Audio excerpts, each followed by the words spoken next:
pesan keuangan dari sebuah film yang hari ini sedang ada di layar lebar di bioskop terdekat dari rumah Anda, yaitu How to Make Millions Before Grandma Dies. Ini jarang-jarang ada film yang menurut saya isi pesannya vulgar sekali. Di tengah Indonesia lagi banyak sekali film mengenai hantu dan juga setan, tapi ini ada setan dalam bentuk nyata di dalam sekitar kita, yaitu adalah keserakahan yang kadang-kadang muncul dan iri dengki dan kadang-kadang penuh dengan tipu muslihat.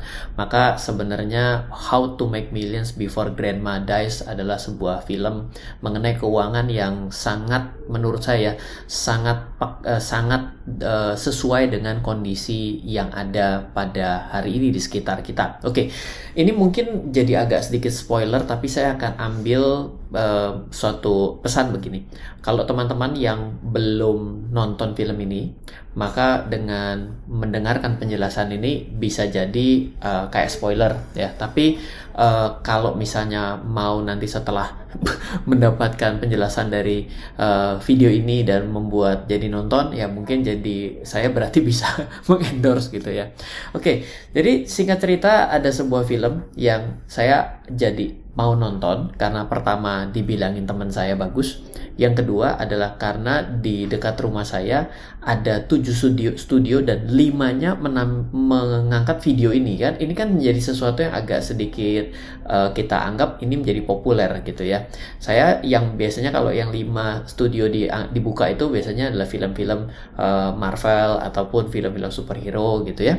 Ini tapi How to Make Millions Before Grandma Dies, film Thailand gitu ya, tapi bisa mengisi 5 studio. Saya rasa menjadi suatu hal yang menarik, dan apalagi ketika saya nonton ternyata ini banyak sekali pelajaran-pelajaran secara keuangan dan kekeluargaan yang bisa kita petik. Jadi ini menjadi suatu apresiasi yang menarik di tengah film Indonesia banyak sekali yang sifatnya lebih kepada horor, tapi ini bisa mengisi layar lebar menjadi sesuatu yang keren buat saya. Oke. Ceritanya ada seorang cucu yang dia tiba-tiba berusaha untuk mengambil hati si neneknya karena dia punya itikat, ya nggak bilang jelek ya, tapi dia kepengen bisa mendapatkan warisan lah dari si neneknya ini, dimana neneknya ini rumahnya sudah mulai ditawar-tawarin gitu ya. Jadi intinya adalah dia mau belajar bagaimana menjadi top list priority agar bisa diwarisin oleh si neneknya ini. Dan si neneknya ini at the end of the day ternyata dia malah menyerahkan kepada salah satu dari 3 anaknya, dimana yang diberikan dia punya 2 anak cowok dan 1 anak cewek, dimana 1 anak cowoknya lebih sukses karena katanya pialang saham atau dia trading saham, tidak terlalu jelas, mungkin saya harus nonton 2 kali, tapi yang jelas adalah di pasar modal lah. Rumahnya bagus ya, lebih tertata dengan rapi tapi agak di luar kota, ciri khas orang yang mulai meniti karir dari sendiri. Lalu yang kedua adalah gagal karena ngutang dan berjudi. Ini juga menarik gitu ya. Di sini juga saya mau meng-highlight kenapa lagi rame mengenai judi online yang ada di Indonesia dan perjudian itu sendiri. Dia jadi ngutang banyak sekali. Yang ketiga ya anak cewek ya yang mengutamakan keluarganya sampai dia tidak sekolah dan lain sebagainya kalau saya tidak salah, dan akhirnya dia berusaha untuk ngurus si mamanya ini gitu ya, dan anaknya yang anak cewek inilah yang jadi cucu yang lagi mau mengambil hati si grandmanya ini gitu. Nah, pertama saya punya 5 pesan. Pesan pertama itu adalah si cucu ini dia malah nanya ke sepupu perempuannya, gimana sih kok kamu bisa sama akong atau kakekmu dan akhirnya kamu yang dapat warisan gitu. Oh, dia belajar ya bagaimana caranya untuk bisa mengambil hati si akongnya, dan akhirnya di akhir dia juga dapat lagi nih quote unquote job untuk bisa ngambil hati dan mau bagi 2 sama si yang peran utama ini. Jadi di sini kita meng-highlight ya, kadang-kadang banyak orang di sekitar kita ini yang memang jadi baik karena ada duitnya. Ini keluarga juga ternyata part of bagian dari kayak seperti ini ya. Hidup menjadi bukan tanpa pamrih, tapi segala sesuatu ternyata perlu pamrih. Apakah ini menjadi sesuatu yang tidak common di sekitar kita? Ya, sadly but truth, jawabannya adalah banyak yang kayak begini ya. Lalu dari 3 ini tadi, anak ini adalah satu yang paling gagal yang akhirnya dikasih warisannya dan tidak jatuh kepada si cucu ini dengan berbagai macam upaya. kita perlu sadar bahwa walaupun kita bersaudara, ketika kita punya keluarga, ada kakak, ada adik, kadang-kadang tidak sama-sama memiliki tingkat kesuksesan yang sama. Ada yang lebih sukses, ada yang tidak lebih sukses. Ada yang lebih mengorbankan untuk kepentingan keluarga, tapi tiba-tiba ya jadi pamrih juga karena ada sebagian menginginkan untuk timbal balik. Dan kadang-kadang akhirnya bisa berantem dengan berbicara mengenai warisan, ya.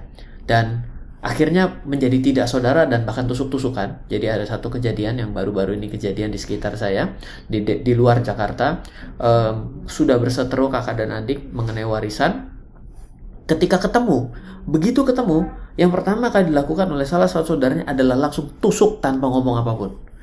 Itu ngeri sekali, ya. Karena warisan. Menurut saya orang yang ribut, keluarga ya, anak yang ribut mengenai warisan, menurut saya memberikan ciri satu, dia serakah, bisa jadi. Yang kedua, dia tidak lebih sukses dari orang tuanya, ya. Orang yang berantem mengenai warisan ya karena dia tidak lebih sukses dari orang tuanya. Coba bayangkan, kita orang yang sangat kaya dengan aset mungkin katakanlah berapa ya, mungkin 100 juta dolar sih lumayan lah ya, 100 juta dolar. Tiba-tiba punya adik, ternyata kakak atau adik ternyata cuma berdua, ternyata adiknya ternyata tidak sukses gitu ya, mungkin nggak punya uang sama sekali. Tiba-tiba si orang tuanya meninggal dan mewariskan 1 juta dolar, ya. Logikanya adalah 1 juta dolar itu dibagi dua. Tapi karena anak ini sudah punya uang 100 juta dolar dan tiba-tiba dikasih 500.000 US dollar saja, makanya terjadi secara normal kalau kita adalah orang yang merasa bahwa kita sudah cukup, hanya untuk menambah 500.000 US dollar mungkin akan dikasih kepada adiknya. Atau cara yang kedua, kita tahu bahwa adik kita tidak sukses. Oke, kalau gitu gimana? Ini untuk kamu, tapi kamu lihat, maka saya akan bantu kamu untuk kelola. Bisa saja, ya. Tapi kadang-kadang kita berakhir dengan keserakahan. Kalau saya sudah punya 100 juta dolar, kenapa saya tidak tambah menjadi 100 juta ditambah 100 juta 500.000 US dollar? Itu adalah poin keserakahan. Karena uang itu mengubah orang juga gitu ya. Ada satu pepatah, saya nggak tahu cara bacanya dalam bahasa Mandarin, mohon maaf nggak punya kemampuan untuk berbicara bahasa Mandarin. Semoga anak saya fasih berbicara bahasa Mandarin, itu harapan saya. Katanya bagaimana cara untuk melihat seseorang itu seperti apa tabiat sebenarnya adalah kasih aja duit. Kalau dia jadi ngaco dengan pegang uang dari orang baik-baik, ya itu tabiatnya seperti itu. Jadi mengasah pedang yang tajam tanpa membuat gagang yang baik, ya itulah ciri-ciri orang yang ternyata dikasih kekuasaan, dikasih uang, dikasih kekuatan, tapi tidak memiliki mental yang cukup seperti itu. Jadi sudah 2 poin yang saya bahas ya, bahwa banyak orang tanpa pamrih, even itu adalah keluarga, sebenarnya pamrih. Lalu yang kedua adalah kita perlu sadar bahwa kalau kita ternyata lebih ya, ataupun kita itu ternyata keluarga, kadang-kadang kita kakak dan adik kita juga tidak memiliki kesamaan secara kemampuan ekonomi, dan kadang-kadang banyak juga orang yang akhirnya berantem dengan warisan. Menurut saya orang yang berantem untuk warisan adalah orang yang tidak mampu untuk memproduksi lebih baik daripada pendahulunya.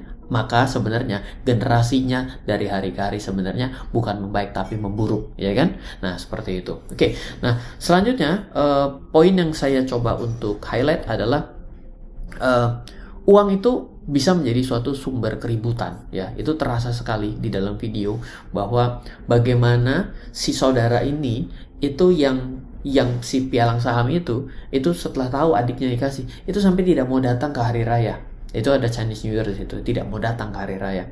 Banyak loh yang seperti itu. Dan di sekitar keluarga dekat saya pernah terjadi seperti itu juga. Ya, cuma masalah apa? Ya, kurang lebih kondisi yang mirip. Atau pada saat itu malah justru hari raya orang silaturahmi malah jadi bahan adu gelut dan ketemu. Ribet sekali. Ya, kenapa? Masalah uang, kan kembali lagi. Jadi banyak hal yang kita mesti bicarakan, bahwa ternyata ada 2 hal yang orang tabu untuk bicarakan. Satu adalah mengenai seks, kedua adalah mengenai uang. Aneh. Padahal segala sesuatu di sekitar kita menggunakan uang. Ada orang yang bilang begini, uang itu bukan tidak dibawa mati, tidak perlulah kita bicarakan mengenai wah. Tapi ketika kita hidup dalam keadaan hidup tapi rasanya setengah mati karena nggak punya uang, wah tiba-tiba kita jadi masalah juga. Kita jadi macan lapar, kita jadi kanibal. Itu memang mengerikan. Gitu. Jadi ini menjadi poin yang ketiga yang menjadi sumber keributan yang mungkin harus kita perhatikan. Lalu warisan itu malu-malu kucing. Nah, jadi banyak orang juga berbicara mengenai warisan itu tidak dibicarakan. Ya, oh ya, kalau ngomongin warisan berarti ini apa, nyumpain sampai mati, bisa begitu. Tapi kadang-kadang kita juga harus open minded.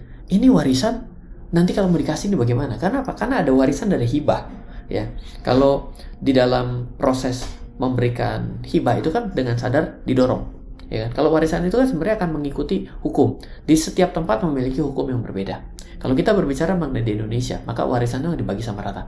Tapi yang di dalam video ini, karena ini adalah mengikuti budaya tertentu ataupun adat tertentu, maka diberikan kepada si laki-laki, gitu. Nah, makanya si neneknya ini juga sempat ada satu kejadian, dia itu kepengen dapat tanah kuburan yang besar, yang layak, agar anak-anaknya bisa kumpul dan berkumpul gitu ya dalam setiap hari perayaan untuk memperingati hari orang mati. Yang terjadi di situ adalah dia datang ke keluarganya, kakaknya yang tertua kalau tidak salah. Dia bilang, saya boleh minta nggak 1 juta baht? Dimana maksud saya adalah dengan meminjam atau meminta uang 1 juta baht itu, saya dulu kamu dikasih uang loh dari warisan, saya nggak minta. Ya, 1 juta baht ini saya mau buat beli kuburan. Ini buat beli kuburan gitu ya. Sesuatu yang ya mungkin kalau dibilang saya buat bayar utang atau apa, ya oke lah. Tapi ini buat gak dikasih juga. Karena kamu kan adalah kakak tertua di situ. Kalau kakak laki-laki di situ, maaf ya, ini nggak terlalu pas untuk menjelaskan. Tapi poin-poinnya yang kita dapat ini kan juga bukan spoiler juga. Tapi yang terjadi itu ternyata tidak dikasih juga. Nah, apa yang ingin saya coba highlight di sini adalah bahwa ternyata warisan itu kita tidak bisa malu-malu kucing. Kalau lebih baik kita berbicara secara dewasa. Apalagi masih ada. Berani nggak? Kadang-kadang ada yang kelewatan berani, kadang-kadang ada yang nggak mau ngomong. Tapi setelah nggak ada malah sikut-sikutan. Ini sesuatu yang nggak gampang ya. Makanya saya bicara gitu ya. Yang saya juga punya adik. Ya. Namanya saya bilang bahwa saya selalu bilang bahwa kalau orang tua kita punya, itu sebenarnya adalah harusnya dipakai untuk kehidupan orang tua saya. Ya. Tapi sebagai timbal balik, saya juga ingin saya independen. Kenapa? Karena kalau saya diganggu untuk saya mencapai sesuatu titik, dan saya terus habis dengan katanya sandwich generation, ya selesai juga. Saya nggak bisa, saya bocor halus di sini, orang tua saya bocor halus, dan semuanya bocor halus, dan akhirnya kita tidak bisa saling membantu. Pada akhirnya kan lebih baik dengan kerelaan hati kita bisa membantu atau memberikan lebih hebat lagi gitu ya, daripada kita ternyata terjebak masalah dalam keuangan keluarga kita sendiri juga. Itu juga jadi masalah. Jadi banyak hal yang menarik yang dalam video ini, dalam film ini bisa kita pelajari dengan baik ya. Ini makanya saya coba untuk memberikan ulasan gitu ya. Nah, lalu pertanyaan yang paling terakhir di poin yang kelima yang saya catat adalah, sesiap apakah kita terhadap kondisi masa depan kita? Kita banyak yang hidup bagaimana melihat untuk hari ini, ya. Bagaimana kita makan, bagaimana handphone kita, bagaimana laptop kita, penampilan kita sudah oke atau belum, baju kita sudah mahal atau belum, jam tangan kita oke atau tidak. Wah, pokoknya kita selalu berpikir adalah segala sesuatu yang ada di dalam kegiatan hidup kita hari ini. Sampai kita lupa bahwa ada masa depan. Di video ini, di film ini juga keren menurut saya. Karena ternyata si omanya ini sudah nyiapin yang jauh lebih proper buat si cucunya. Mulai dari cucunya masih kecil, karena menjadi cucu kesayangan mungkin ya. Atau dia ternyata adalah sendiri. Dia siapin tabungin. Sampai dia uang tabungannya itu bisa untuk membeli tanah kuburan si omanya, karena si cucunya jadi ingat, oh saya janji untuk memberikan rumah buat si omanya. Jadi balik lagi buat si omanya. Tapi apa? Sesiap apakah kita untuk masa depan? Ini oma yang keren dan cucu yang keren juga. Jadi timbal balik. Tapi maksud lain dari ini adalah bagaimana kita menyikapi masa depan kita agar kita itu bisa independen terlebih dahulu.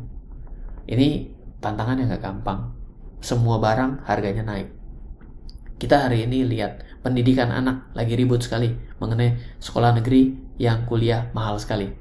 Dengan perdebatan bahwa itu adalah kebutuhan tersier, bukan sebagai pendidikan primer.